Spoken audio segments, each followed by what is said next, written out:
அனைவருக்கும் அன்பு வணக்கம். எல்லோரும் நலமாக இருக்க நினைக்கின்றேன். எல்லோரும் நலமாக இருக்க வேண்டும் என்று இல்லாமலே இறைவனை பிரார்த்தித்தவனா பலமை கொண்ட ஒரு குரலை காணொலி வடிவிலே பதிவிட்டு வருகின்றேன். அந்த வகையில் இன்று நாங்கள் காண்க இருக்கின்ற குரல் 1330 குரலிலே 368வது குரலாக அமையிருக்கின்றது. நல்லொரு குரலாகவும் நல்லொரு உரையாகவும் அமைய பெற்றிருக்கின்றது. முதலில் நாங்கள் குரலை காண்போமாக இருந்தால், அவாவில்லார்க்கு இல்லாகும் துன்பம் தூண்டேல் அவா அது மென்மேல் வரும். அவா இல்லார்க்கு இல்லாகும் துன்பம் தூண்டேல் அவா அது மென்மேல் வரும் என்பதாக அமைந்திருக்கின்றது. அதற்கான முதலாவது உரையை நாங்கள் பார்ப்போமாக இருந்தால், அவா இல்லாதவர்க்கு துன்பம் இல்லையாகும். அவா இருந்தால் எல்லா துன்பங்களும் மேலும் மேலும் ஒழியாமல் வரும் என்பதாக அமைந்திருக்கின்றது. ஆசை பேராசை இல்லாதவர்களுடைய வாழ்க்கை நிம்மதியான வாழ்க்கை, துன்பம் இல்லாத வாழ்க்கையாக அமையும். ஆனால் ஆசை கொண்டவர்களாக பேராசை கொண்டவர்களாக நாங்கள் இருப்போமாக இருந்தால் எல்லா துன்பங்களுக்கும் மேலாக மீண்டும் மீண்டும் மேலும் மேலும் துன்பங்கள் எங்களை விட்டு விலகாமல் தொடர்ந்தேர்ச்சியாக எங்களோட வாழ்க்கையிலே துன்பங்களாகத்தான் வந்து சேரும் என்பதாக முதலாவது உரை அமைந்திருக்கின்றது. அதே போன்றுதான் கலைஞர் அவர்களும் அவா இல்லார்க்கு இல்லாகும் துன்பம் தூண்டேல் அவா அது மேல்மேல் வரும் என்ற குரலுக்கான உரையை தந்திருக்கிறார்கள். அதை பார்ப்போமாக இருந்தால், ஆசை இல்லாதவர்களுக்கு துன்பம் இல்லை. ஆசை உண்டானால் அதை தொடர்ந்து துன்பமே மேலும் மேலும் வந்து கொண்டே இருக்கும் என்பதாக அமைந்திருக்கின்றது. ஆசை இல்லாமல் இருப்போமாக இருந்தால், பேராசை கொள்ளாதவர்களாக இருப்போமாக இருந்தால் நாங்கள் துன்பமில்லாத வாழ்க்கையை வாழ முடியும்.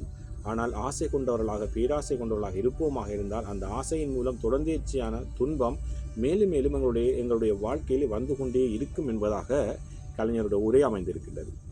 அதே போன்றுதான் சாலமன் பாப்பையா அவர்களும் அவா இல்லார்க்கு இல்லாகும் துன்பம் தூண்டேல் அவா அது மேல்மேல் வரும் என்ற குரலுக்கான உரையை தந்திருக்கின்றார்கள். அதை பார்ப்போமாக இருந்தால், ஆசை இல்லாதவர்க்கு துன்பம் வராது, இருப்பவர்க்கோ இடைவிடாமல் தொடர்ந்து துன்பம் வரும். உண்மையிலேயே ஆசை கொள்ளாதவர்களாக பேராசை கொள்ளாதவர்களாக பெருங்கனவற்றவர்களாக நாங்கள் இருப்போமாக இருந்தால் எங்களுடைய வாழ்க்கையிலே சந்தோஷமான வாழ்க்கை, நிம்மதியான வாழ்க்கையை நாங்கள் வாழ்ந்து செல்ல முடியும், வாழ்ந்து கொண்டிருக்க முடியும். ஆனால் நாங்கள் பேராசை கொண்டவர்களாக ஆசை கொண்டவர்களாக அவா கொண்டவர்களாக நாங்கள் இருப்போமாக இருந்தால் நிச்சயமாக எங்களுடைய வாழ்க்கையிலே தொடர்ந்தேர்ச்சியான துன்பகரமான வாழ்க்கையை தான் நாங்கள் அனுபவிக்க வேண்டும் என்பதாக, தொடர்ந்தது எங்களுடைய வாழ்க்கையிலே துன்பத்தை தரும் என்பதாகத்தான் சாலமன் பாப்பையா உரையும் அமைந்திருக்கின்றது. உண்மையில் இந்த மூன்று உரைகளும் இன்றைய குரலுக்கான 3 உரைகளை ஒன்றை தான் சொல்லுகின்றது. ஆசை எங்களை ஆசை கொண்டவர்களாக இருப்போமாக இருந்தால் நாங்கள் துன்பமான வாழ்க்கையை நாங்கள் அனுபவிக்க வேண்டி வரும். ஆசை அற்றவர்களாக பேராசை அற்றவர்களாக நாங்கள் இருப்போமாக இருந்தால் நல்லொரு அமைதியான நிம்மதியான வாழ்க்கையை நாங்கள் வாழ முடியும் என்பதாகத்தான் இன்றைய குரல் அழகாக சொல்லியிருக்கின்றது. எங்களுடைய வாழ்க்கையிலும் நாங்கள் பேராசை கொள்ளாதவர்களாக ஆசை கொள்ளாதவர்கள் அவா கொள்ளாதவர்களாக எங்களுடைய வாழ்க்கையை நடத்தி செல்ல வேண்டும்.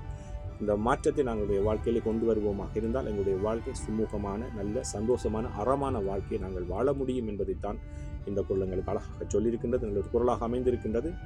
அவா இல்லார்க்கு இல்லாகும் துன்பம் தூண்டேல் அவா அது மென்மேல் வரும். நல்லொரு குரலாக அமைந்திருக்கின்றது. மாற்றத்தை எம்முள்ளே கொண்டு வருவோம். ஓம் நம சிவாய. நன்றி, வணக்கம்.